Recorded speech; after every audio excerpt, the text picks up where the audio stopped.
Okay, so if you have a tight low back, it's probably in your hamstrings, it could even be in your calves, and sometimes the whole problem is in your glutes. So there's one pose that can really heal your low back. I mean, there's a lot of poses, but there's this one pose in particular.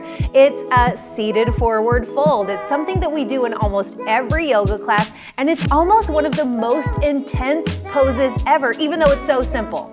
So let's take 1 minute and talk about how to get in it safely and out of it safely so that you can heal your back and just have more fun in life. So stretch your legs out in front of you on the mat.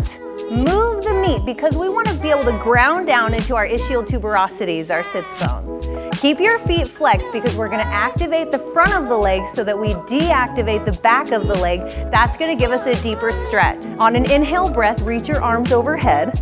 On an exhale, keep a flat back as you fold forward. Now maybe you're just reaching and this is as far as you can get with a flat back, and that's fine. Wherever you are with a flat back, hang out there for a moment.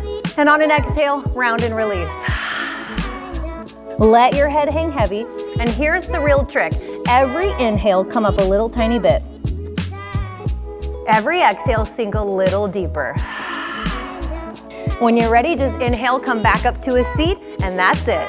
Thank you so much for joining me. Seated forward folds are where it's at. I know it's super simple, but it's also super intense, so just keep doing it. Eventually, your legs will be straight. Eventually, you will enjoy the pose, so keep it up, and we'll see you soon.